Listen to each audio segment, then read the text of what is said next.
Hi there! My name is Jan Hoffman and I am back again with another painting video. Thank you for taking the time to watch this video. I hope it is informative and entertaining to watch, and thanks for joining me again on my channel. So in today's video, I am painting a piece for an event called Twitter Art Exhibit. If you're not familiar with what this is, I highly recommend checking out the website and just looking it up on social media because this is a really cool event. It is for charity. Every year, Twitter Art Exhibit has this call for artists from all over the world. And artists of any skill levels are able to participate and send in an original postcard-sized piece of art to be put into the show.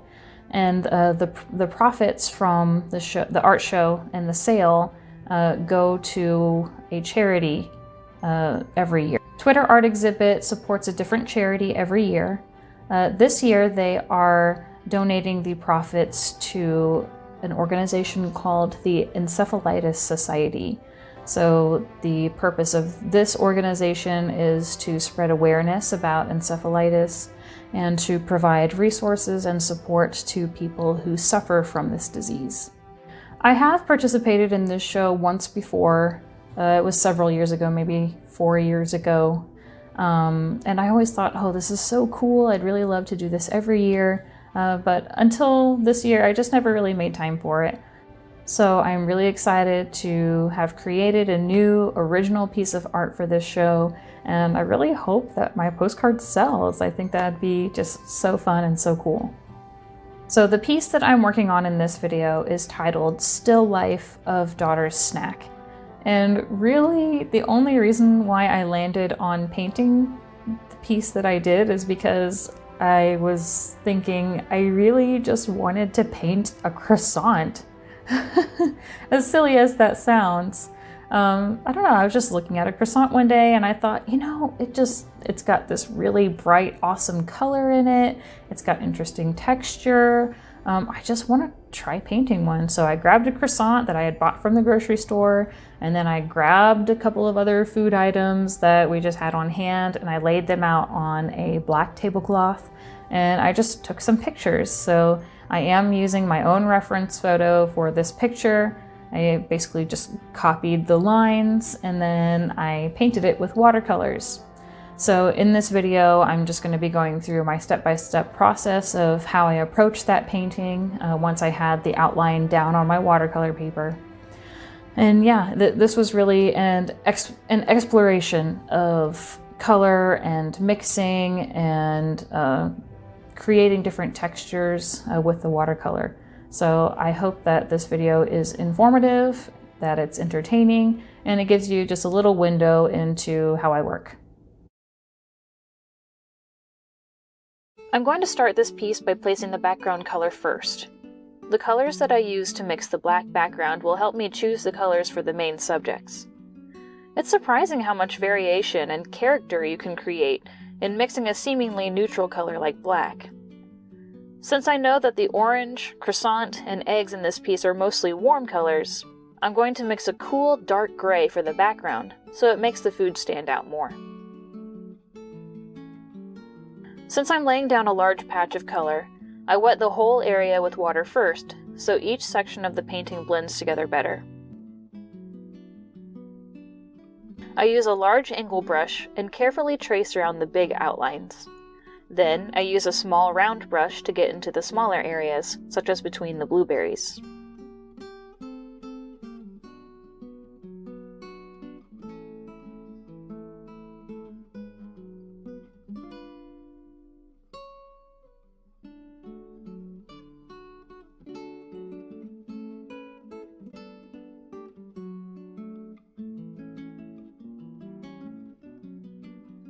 I love the way the first layer of background color went down.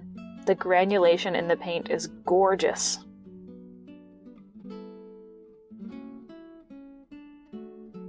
The next step is to drop in the first layer of colors for the rest of the food.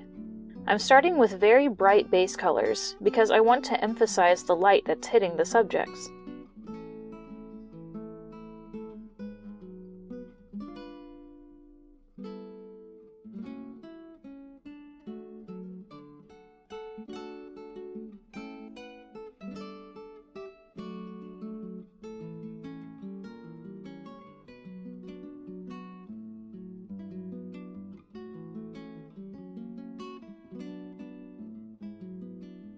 I'm really happy with my background color. The cool blueness of the gray background is playing well with the yellows and oranges here.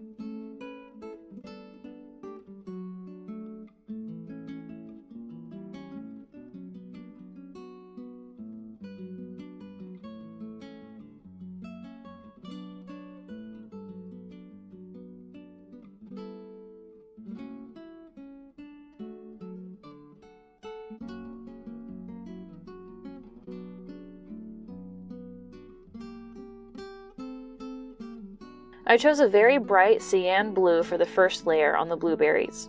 Then, while the paint is still wet, I add dark spots to mimic the color and texture of the skin of the blueberries. The random blooms of the paint make the colors look more interesting.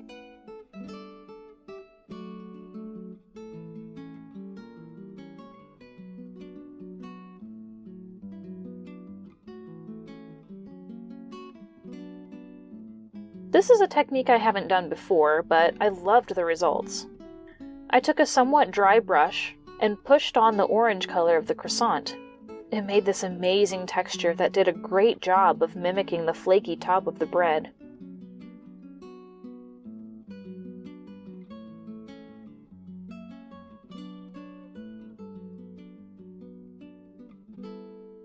Here, I'm gradually filling in more intense colors onto the croissant. As the colors dry, they seem to get less vibrant.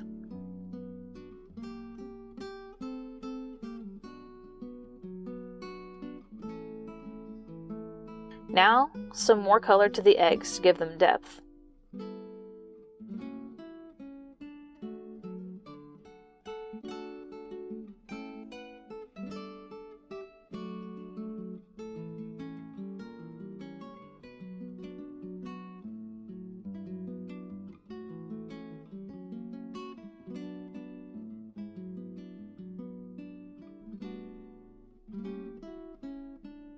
I saw a food artist do this technique to paint bread with watercolor, taking a dark color and pricking little holes all over the bread to make it look more realistic and less like plastic.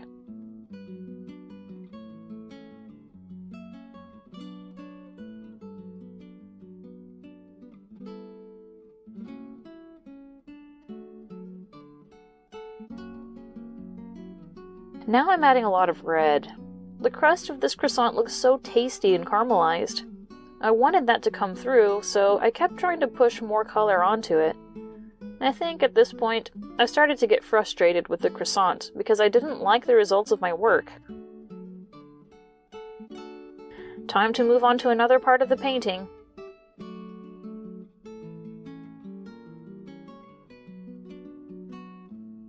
I really tried to work across the whole painting at once, so no section gets left behind. For me, working on all sections of a painting at the same stage can help me maintain balance across the whole piece. Didn't really listen to my own advice on this one. Oops.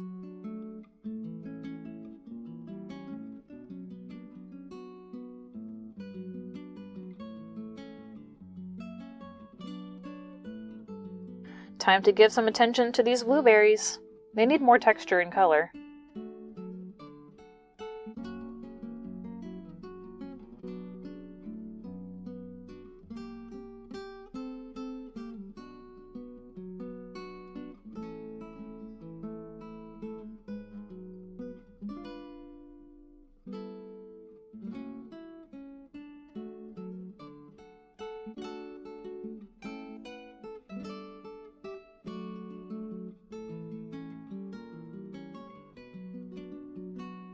Now that my subjects are more developed, I noticed that my background was looking a little pale. I mixed up some more gray and added some more color all over, leaving little spaces here and there between the patches to suggest folds in the fabric.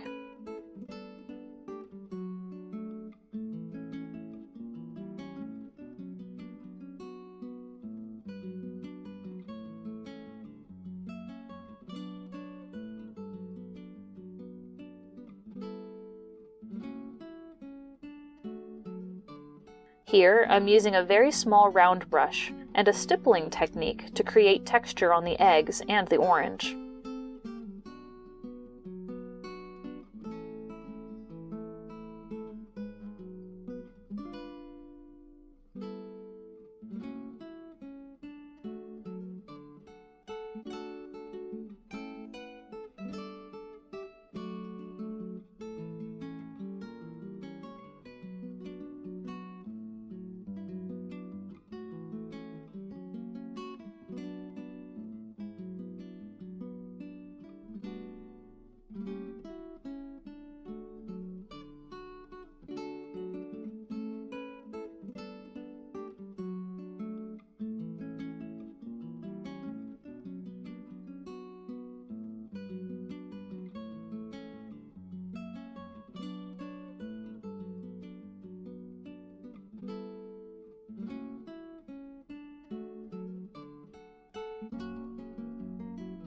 It is crazy how much lighter this gray color looks when it dries.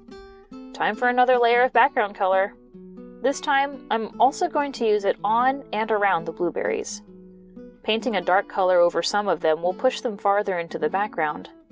Not everything in my photo is on the same level, so I'm trying to simulate the difference in distance here.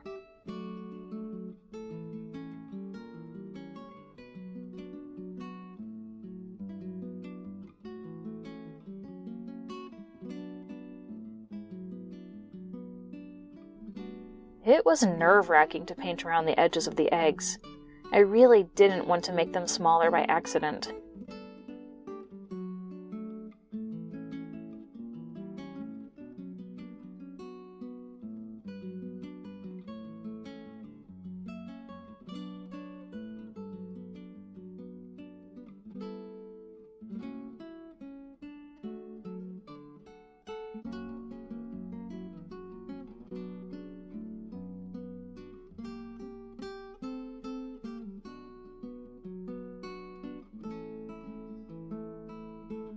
Okay, I think the painting is mostly done.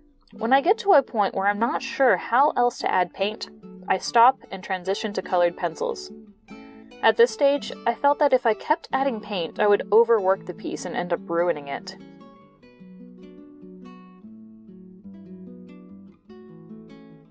I'm starting out with a white charcoal pencil to add highlights. I think this gives a cool glowing effect to the painting. Every outline just seems to pop when it has white on it.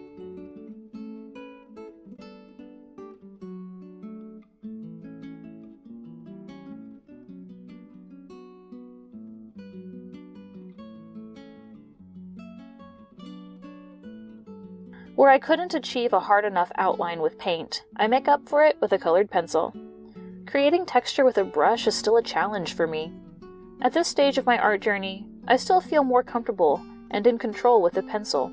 So this is what I do to create very fine or finishing details. Another upside to using colored pencil on watercolor paper is that the texture of the paper really comes through. For rough-looking surfaces like the croissant, it really works to create the illusion of a bumpy, porous surface. Here, I'm using a dark-colored pencil to establish the outlines a little better. Then, I colored just a little distance away from the subjects to create a shadowy effect.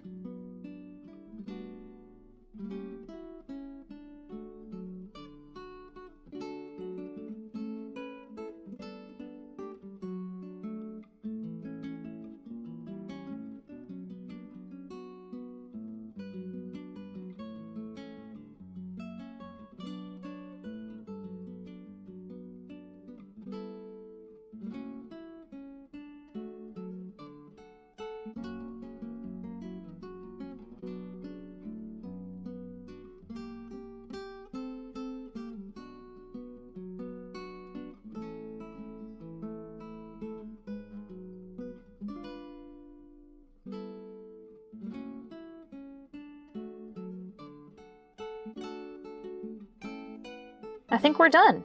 Time to take this painting off the block.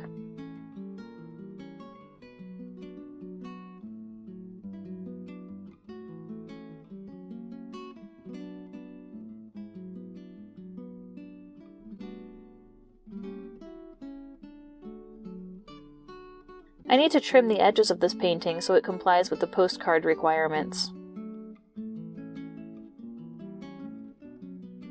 Time to clean up my supplies and pack this painting for the mail.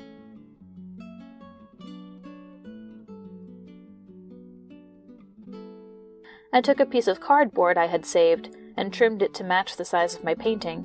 This will give more structure to the envelope so the painting is less likely to be bent or damaged during shipping.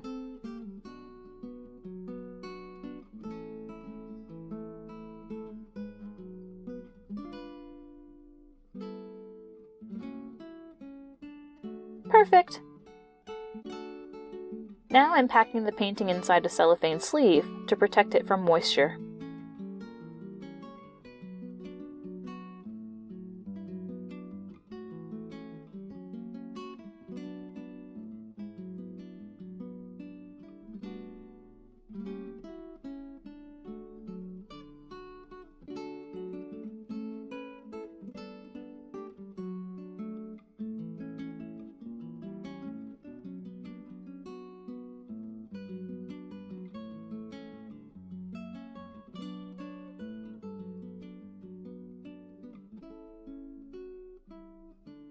all done.